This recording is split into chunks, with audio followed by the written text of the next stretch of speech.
Wise news, খবরের সত্যাসত্য 24 ঘন্টা। আরএসএস থেকে বিজেপি সংগঠনে, তারপর রাজ্য সভাপতি হয়ে মেদিনীপুর থেকে জয়। কিন্তু 5 বছর পরে কেন্দ্র পরিবর্তনের জন্য হার মেনে নিতে হচ্ছে দিলীপ ঘোষকে।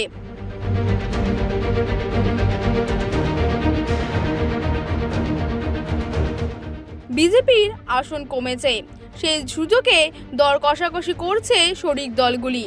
এ ব্যাপারে শরিক দলগুলিকে কটাক্ষ করেছে। নিউ টাউনের ইকো পার্কে এদিন সকালে দিলীপ ঘোষ বলেছেন, হাতি কাদায় পড়লে ব্যাঙ লাথি মারে। হাতি তো কাদায় পড়ে গেছে, তবে মোদি শাহ জুটি আছেন আর এরা পুরনো পার্টনার। চিনি এদের একটু বেশি দর হাঁকাচ্ছেন। মানুষ ম্যান্ডেট দিয়েছে, সুশাসন দিতেই হবে, সেটা যে কারণে হোক না কেন। আঞ্চলিক দলগুলি সবসময় নিজের কথা ভাবে। অনেকে আগে নিজের স্বার্থের জন্যই জোট ছেড়েছে, আবার ফিরে এসেছে। নাম না করেই বললেন।